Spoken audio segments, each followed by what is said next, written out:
On March 6, 1957, Ghana became the first country in Africa, south of the Sahara, to become free from colonial rule. But before this, the Gold Coast, as it was then known, had gone through colonial rule in various forms, including direct and indirect British rule. From the various colonial times, different governors were in charge of Ghana's affairs.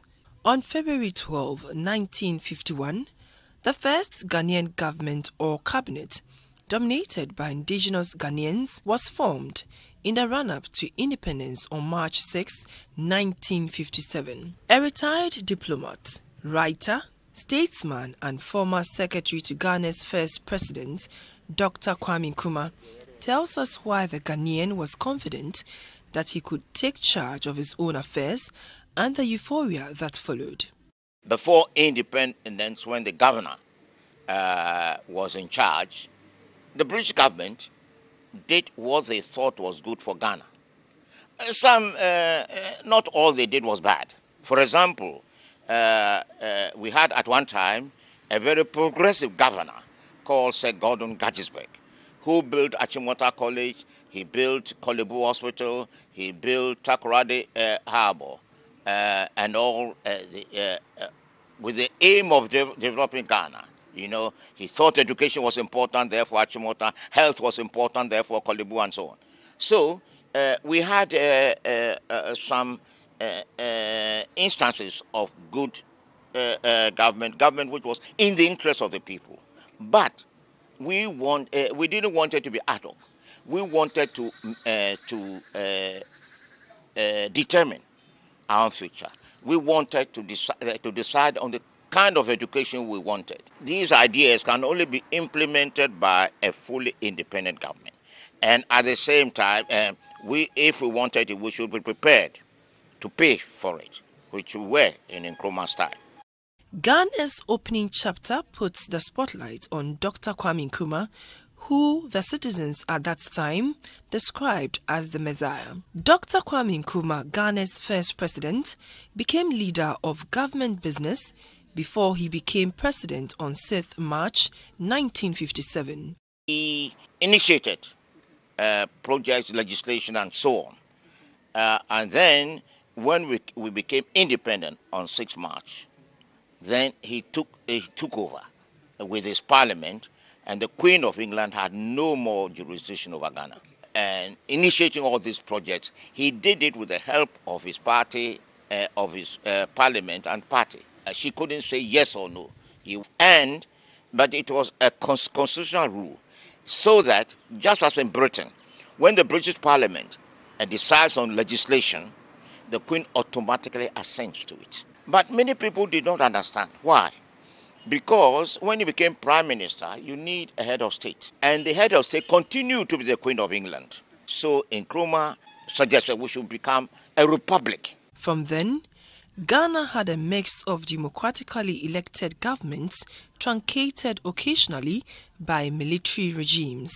On July 1st in 1960, the country became a republic, with Dr. Kwame Nkrumah and the Convention People's Party still in charge. This time, the party was totally in control of governing the country, and Dr. Nkrumah's popularity grew. He adopted a Western style of governance, rolling out an ambitious number of expensive projects. Industry peaked and work on the Hummu-kulssum Dam in southeastern Ghana started. Between 1964 and 1966, Dr. Nkrumah made the country a one-party state. At this time, political parties, which are regional or tribal in orientation, were prohibited to function.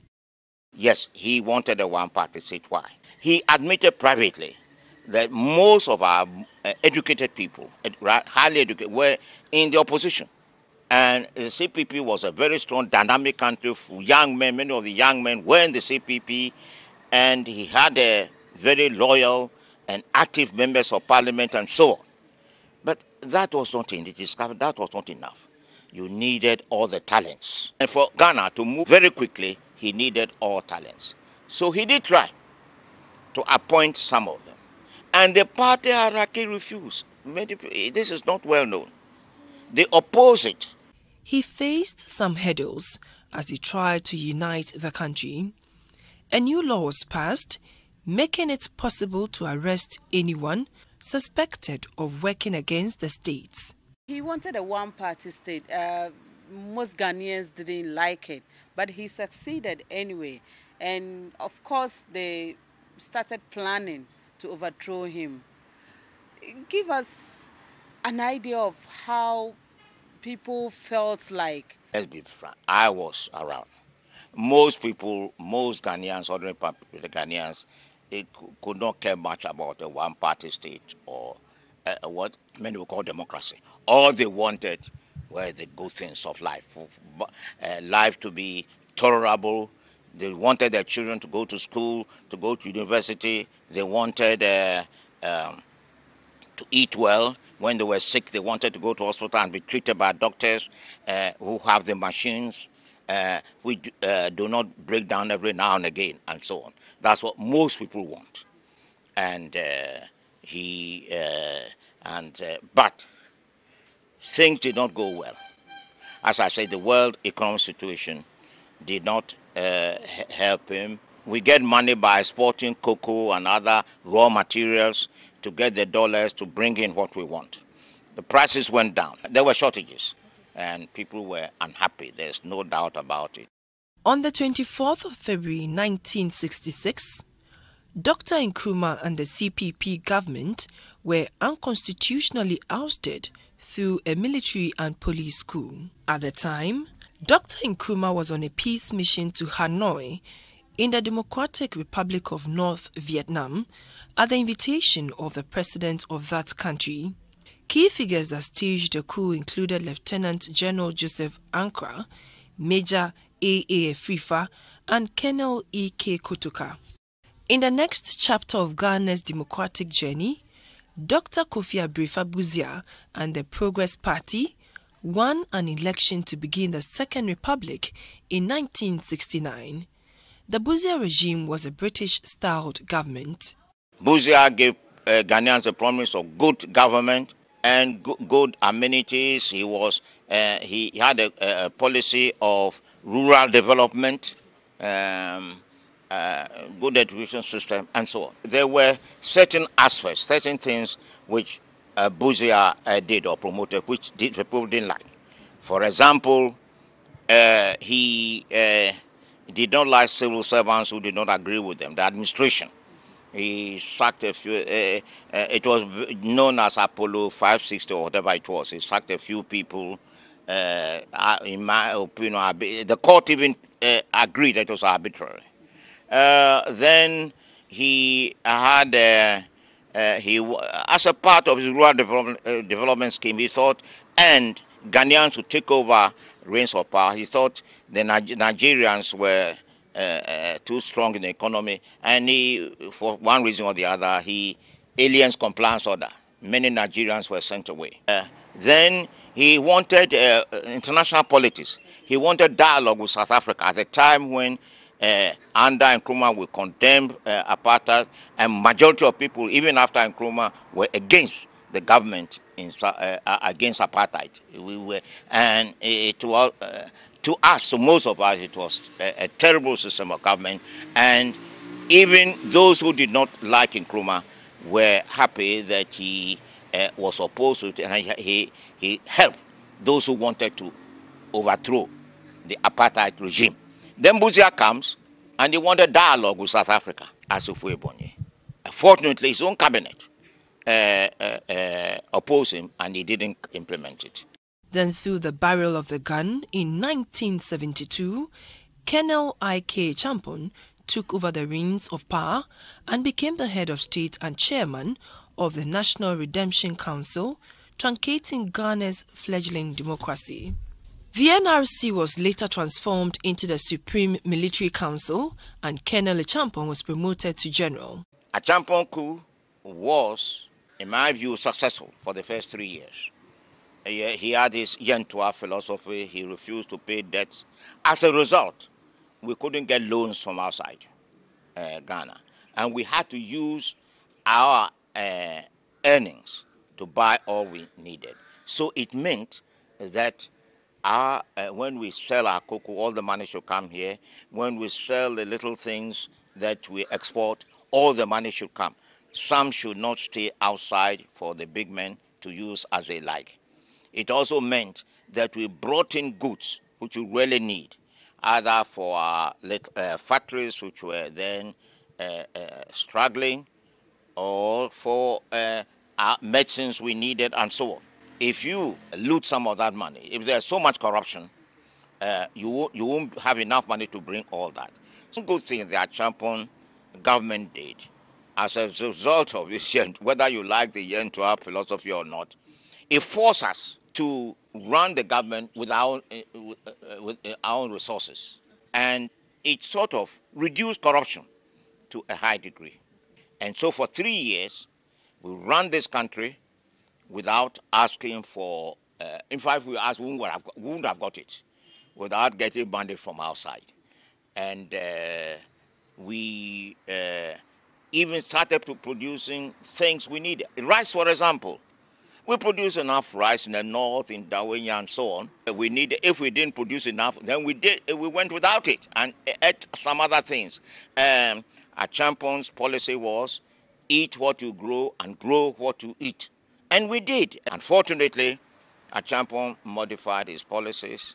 And also, it is on record that he was persuaded by our friends in Washington and elsewhere to change his policy so they could give us loans to develop fast. But he was removed in a bloodless palace coup in 1978 and succeeded by his Chief of Defense Staff, Lieutenant General F.W.K. Ekufu.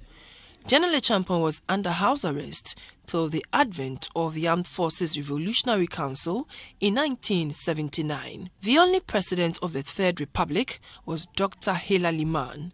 He studied political science, French and constitutional law in England and France. Becoming a diplomat later in life, Dr. Liman was president in 1979 on the ticket of the People's National Party by winning the second round of voting. His presidency was from the 24th of September in 1979 till 31st December 1981, when he was overthrown in a coup by the PNDC military rule led by Flight Lieutenant Jerry John Rawlings. Rawlings did not take over. So far as my information, if my information is correct, the coup, it was an army uprising. Some people were not happy and they wanted it. And they thought Rawlings was the one who could lead. So they asked him to lead, and he led. And since it was not decided upon because of ideology or because something positive they want, they ran it as best they could. They tried to, what they said, clean the army, try to improve things which were wrong in the army. That was the main aim. Then they came to the country at large, and they had a few measures. In my opinion, many were ad hoc, and many, let's be blunt, one couldn't agree with all they said, and some of them, if we look back as Ghanaians, some of us, me included, will be ashamed of some of the things which happened. Jerry John Rawlings and the PNDC ruled the country from then till he resigned from the military to stand elections and subsequently was elected as president in 1992. This was the beginning of the Fourth Republic. If you want to help this country in a government, you can't be head of a military regime as we understood it then and even now. So he had to leave the army and come in and run as a civilian to be the servant of the people and not the army. And I think the right thing was done then. Ghana's 1992 constitution then came into being as part of the process to transition the country from military to civilian rule. Several political parties took part in the vote, which was won by Mr. John Agyekum-Kufuor of the New Patriotic Party. He was subsequently sworn into office on 7th January 2001. Rawlings went for 8 years. Then there was a certain wind of change blowing around. NPP had contested for several times and they hadn't succeeded. Then Mr. Kufuor comes in and then he wins the elections. What was Ghanaians expecting when they decided to change government? And what did the NPP promise them that they think was realistic? We are still being promised the same things, and things have not changed much. Even when the Rawlings administration became NDC, look into it. Had many of our well-experienced leaders in the party. Many were with CPP.